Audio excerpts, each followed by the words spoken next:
ये एक बौखलाहट पैदा करती है दिमाग में, क्योंकि आप जो चाह रहे हैं वो हो नहीं रहा है और अचानक से ऐसे चीज़ें, आप नशा करना, व्यभिचार करना, पार्टियों में जाना, आप कुसंग तो आजकल बहुत धड़ल्ले से मिल रहे हैं, तो आपको मिल ही जाएगा। और अगर नहीं मिला तो फिर आप अकेले रूम पे रहे, आपने दारू पे दारू, गटका, सिगरेट पिया। डेटिंग ऐप तो है, चाहे आपको साथी मिले नहीं मिले, आप तो स्वाइप करते रहेंगे और फिर ये चलता रहेगा, आपका दिमाग उसी चीज़ में ऑक्यूपाइड रहेगा। पोर्नोग्राफी इज़ ऑलवेज देयर, मतलब इंटरनेट पे तो है ही है, क्योंकि मोबाइल आपके हाथ में है। उस क्रिया के द्वारा आपको परमानेंटली तृप्ति नहीं मिलने वाली है, तो निरंतर प्रोसेस है। जब तक या तो आपका शरीर थकना, चाहे मेंटली हो या फिज़िकली हो, या आपको कोई बीमारी ना हो जाए। तो मैं जहाँ पढ़ा हूँ उनमें से किसी एक कॉलेज में वो हमारी जूनियर, उनका जब भी मन करता था वो आती थी, बातें करती थी अपने उनके जीवन के समस्याओं के लेकर, क्योंकि वो किसी से उनको लगाव हो गया था और वो रिश्ता नहीं बन पा रहा था किन्हीं कारणों से, तो उस बारे में आती थी और काफ़ी रेंट करती थी, वो आके बोलती थी। फिर मैं एक शहर में गया जहाँ वो काम करती थी, तो मैं भी काम के सिलसिले में उस शहर में गया था। तो वो वहाँ काम कर रही थी, तो उन्हें पता चला कि मैं आया हूँ उन शहर में, तो फिर उन्होंने मुझे बुलाया एक बार बात करने के लिए ऐसे। अब वो जो लड़की हैं वो भारत के एक ऐसे शहर से आई हैं जो एक धर्मस्थल है और काफ़ी फेमस है, बहुत फेमस है, उत्तर भारत का एक धर्मस्थल है जहाँ से वो आती हैं। जब वो आई थी कॉलेज में, वो नॉनवेज नहीं खाती थी, और दारू सिगरेट की तो बात छोड़ ही दो। कॉलेज में रहते रहते जब तक उन्होंने कॉलेज छोड़ा तो वो नॉनवेज भी खाने लगी थी, पर दारू सिगरेट तब तक शायद नहीं लिया था जितना मुझे पता है। बैक टू द सिटी जहाँ पर मैं उनसे मिला, तो अब उन्होंने निकाला अपने पर्स से सिगरेट और चालू किया फूंकना। और मैं बिल्कुल भी सिगरेट स्मोक नहीं करता हूँ, मैं काफ़ी असहज हो जाता हूँ सिगरेट के जो उसका गंध है उससे, बट शायद उन्हें कोई फ़र्क नहीं पड़ता था। बट फिर उन्होंने चालू कर दिया सिगरेट स्मोक करना, और फिर उन्होंने कुछ कहानी मुझे बताई। कहानी कुछ इस प्रकार है, वो जो लड़की हैं वो एक प्रोजेक्ट पे काम कर रही हैं, जिस प्रोजेक्ट में उनका एक सीनियर कुलीग है जो उनसे हायर पोजीशन में है, उनके साथ उनका लगाव बढ़ता है, और लगाव धीरे धीरे फिज़िकल रिलेशन में बदलता है। फिर उनमें शारीरिक संबंध जो हैं वो दिन प्रतिदिन बढ़ता गया। प्रोजेक्ट के ख़त्म होने के आने तक प्रोजेक्ट रिलेटेड कुछ एक पार्टी रखा गया था, तो कि एक वन ऑफ द जूनियर जो इन लड़की की तरफ इंटरेस्ट रखते थे इनकी तरफ, और बात करते हैं, एंड देन फिर they kiss each other in that party, and after that they get into physical होते हैं हम लोग। और ये चीज़ जो है उस पार्टी में जो सीनियर कुलीग थे वो देख लेते हैं और उनको ये अच्छा नहीं लगता। He feels very jealous of this whole incident and feels very pissed about this whole incident. तो अब वो क्या करते हैं कि इनको बोलते हैं कि आप उनसे दूर रहिए वरना हम आपसे बात नहीं करेंगे। कौन बोलते हैं? वो लड़के जो सीनियर कुलीग थे वो इस लड़की को बोलते हैं कि उनसे दूर रहिए वरना हम आपसे बात नहीं करेंगे। तो अब ये बोलती हैं कि उनसे फ़ोन पे बात हुआ एक बार, वो आए और फिर उन्होंने कहा अगर आप उनसे दूर नहीं होंगे तो हमारे बीच में जो भी है, I am not going to move this forward, ये फिर होगा नहीं। और अब ये लड़की पैनिक हो गई और मुझे ये बोल रही थी कि बताओ मेरा क्या इसमें कसूर है, कि वो भी तो मेरे साथ में रिलेशन में है और ऊपर से वो शादीशुदा है। दैट्स द थिंग, जो सीनियर कुलीग हैं वो शादीशुदा हैं, और वो अपनी शादी से, ऐसा भी नहीं है कि वो बाहर आना चाहते हैं शादी से, बिल्कुल नहीं, is very much into that marriage. तो ये लड़की का ये कंप्लेन था कि वो तो, उनका तो बीवी है तो उनको क्या प्रॉब्लम हो रहा है। अब वो जो जूनियर बंदा था उनको भी लगाव है इसके प्रति, इनको भी थोड़ा बहुत लगाव है, but she is not physically that inclined towards that junior guy. अब इनको वो फिज़िकल संभोग जो है इन सीनियर कुलीग से चाहिए, and it was all chaos उनके दिमाग में। अब आप खुद सोचिए कि जब आप बिना सोचे कोई रिश्तों में कूद जाएंगे, अपने शरीर को एक व्यभिचार का घर बनाएंगे, तो कहाँ से किसको किसके ऊपर ट्रस्ट आएगा?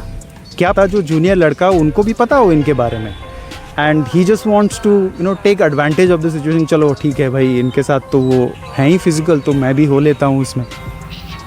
क्या पता, we don't know, I am just गेसिंग।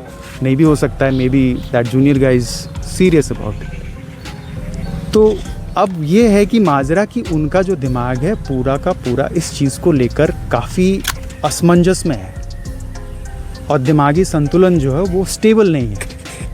And she is just ranting about it non stop, that सब मेरा यूज़ कर रहे हैं, मेरा गलत इस्तेमाल कर रहे हैं। तो आप होने क्यों दे रहे हैं? पहली बात, आपको कुछ सुख दिख रहा है, जो सुख है नहीं वो सुख आपको दिख रहा है, उसके पीछे आप जा रहे हैं। तो आपको ज़बरदस्ती इसमें किसी ने नहीं घुसाया, आप अपनी मर्ज़ी से गई हैं, and now you are seeing the entire situation. इसमें सारे फंसे हुए हैं और सारे गलत दिशाओं में फंसे हुए हैं। एक शादीशुदा किया हुआ बंदा वो खुश नहीं है अपने बीवी से, एक 23 साल की लड़की इतने सारे जगह पे रिश्ता रख रही है और किसी एक जगह पे भी पूरी तरह से मतलब दिमागी तौर से सेट नहीं है कि मुझे यहाँ पर अपना फ्यूचर दिख रहा है, वो भी नहीं है। एक जूनियर लड़का है, उसको भी बस अब वही चाहिए कि भाई भोग मिल जाए किसी तरीके से।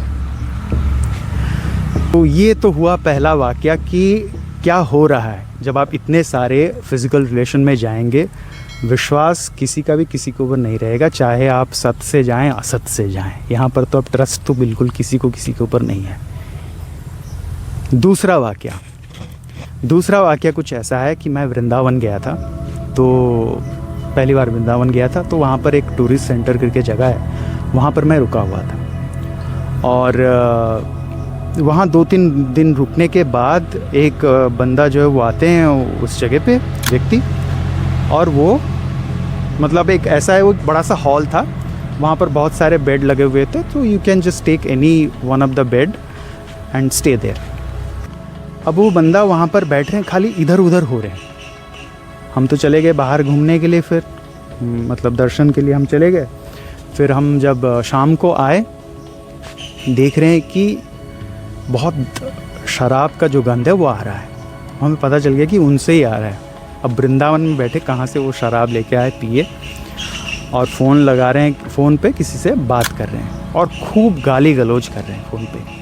तो कान में आता रहा उनकी बातें, तो पता चला कि वो किसी एक लड़की से बात कर रहे हैं, जो लड़की किसी एक दूसरे पुरुष के साथ एक दूसरे शहर में किसी एक होटल में हैं वो, और वो इनको गाली कर रहे हैं कि मतलब ऐसा क्या हो गया, तुम उसके साथ क्यों जा रही हो, मैं तुम्हारे लिए इतना कुछ किया, अभी भी करता हूँ, अभी भी करूँगा आगे, तुम क्यों उसके साथ हो। मतलब वो ऐसा हो रहा था, उनको समझा भी रहे थे, बुझा रहे थे, गिड़गिड़ा रहे थे उनके सामने, और फिर गालियाँ दे रहे थे। फिर फ़ोन कट हो रहा था, फिर एक दूसरा कोई नंबर था शायद, वहाँ से फ़ोन करके, ऐसा उनके साथ पूरा टाइम चल रहा था।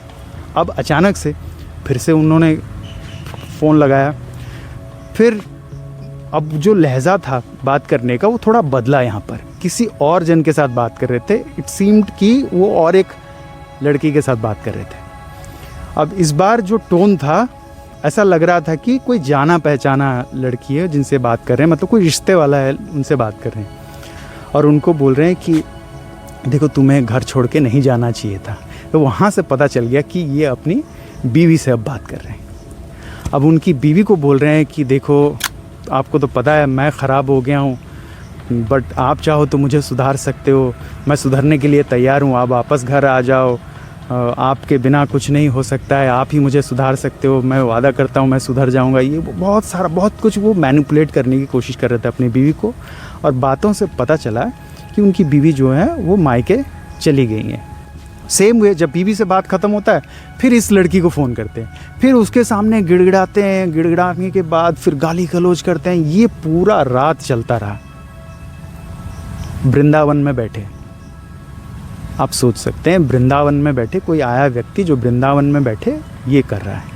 और वृंदावन आया क्या, जब वो आए तो किसी व्यक्ति से वो बोल रहे थे कि हाँ मतलब वो मैंने प्रेमानंद जी के बारे में भी सुना है, तो सोच रहा हूँ कल जाके उनसे मिलूँगा, मतलब जाऊँगा दर्शन करूँगा, ये वो।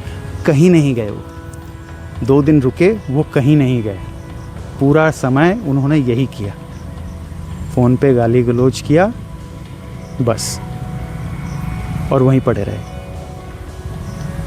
आई एम जस्ट सेइंग दैट क्या फ़र्क पड़ता है आपके दिमाग के ऊपर, क्या इम्पैक्ट पड़ता है आपके दिमाग के ऊपर जब आप इतने सारे लोगों के साथ फिज़िकल रिश्ता बनाने की कोशिश कर रहे हो। क्योंकि अब तो आप काम वासना से पीड़ित हो, आपको तो वही चाहिए, आपको वो शरीर चाहिए, क्योंकि आपको वो शरीर भोगना है। बेसिकली भोगना तो आपको अपने आप को है, बट वो निमित्त उस शरीर को बनाना है, उस शरीर को निमित्त बनाकर आपको अपना शरीर भोगना है, बस यही है। तो इतना ज़्यादा जब आपके अंदर काम वासना होगी, आपके अंदर एक जलन बढ़ती है, आप आग की तरह तप रहे होते हैं, आपके दिमाग में कोई आइडिया नहीं है कि आप क्या करना चाह रहे हो, कैसे करना चाह रहे हो, क्यों करना चाह रहे हो, और एक गलत मार्ग में आप चलते जा रहे हो। ना मानसिक शांति है और ना ही शारीरिक शांति है, आप फंस गए हो एक लूप में, और वहाँ पर आपको बचाने वाला कोई नहीं, क्योंकि आपको खुद अपने आप को बचाना पड़ेगा। जब तक आप खुद राज़ी नहीं होंगे कि मैं इस चीज़ से निकलूँ, अपनी ज़िंदगी को एक सही दिशा दूँ, तब तक आपको कोई बचाने वाला नहीं आने वाला है। जितने दूर तक मेरी आवाज़ पहुँच रही है या आगे पहुँचेगी, उन सब से मेरा हाथ जोड़ के अनुरोध है, अपने शरीर को व्यभिचार का घर ना बनाएं। हमारे अंदर हमारी जो चेतना है बहुत पावरफुल है। हम जो चीज़ कर सकते हैं ना, वो हमारे इमेजिनेशन से भी बहुत ऊपर है। तो हम अगर इन्हीं चीज़ों में फंस जाएंगे कि दारू P low, cigarette P low, sex कर लो, कोई भाग रहा है लड़कियों के पीछे भाग रहा है, कोई लड़कों के पीछे भाग रहा है, भोगों के पीछे भागना, तो भाई आप इसी चक्र में फंसते रह जाओगे। जैसे एक कहावत है, पुनरपि जननम पुनरपि मरणम पुनरपि जननी जठरे शयनम।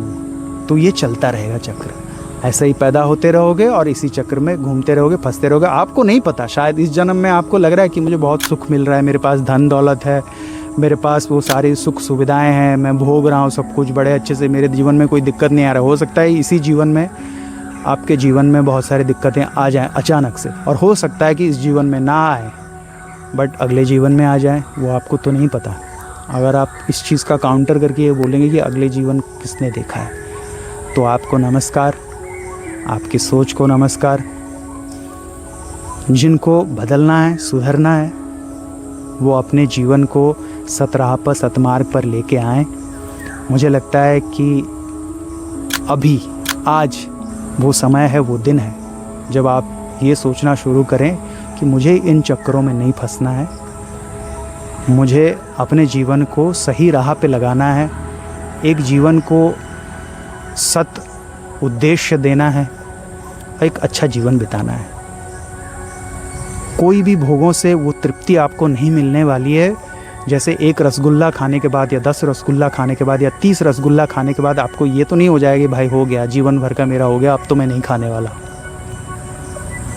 शायद हो सकता है 1 महीने बाद आपको फिर से वो दिमाग में आ जाए। तो उसी तरह है, भोगों में कोई परमानेंट सुख नहीं रखा है, और यहाँ तक कि इस पूरे संसार में कहीं भी परमानेंट सुख नहीं है। एक जगह वो है जब आपकी चेतना जो है, जो परमात्मा तत्व है उससे जुड़ती है, जो हायर पावर है, हायर एनर्जी है, जब उससे जुड़ती है, सिर्फ उसी में ही आपको सुख अनुभव होगा।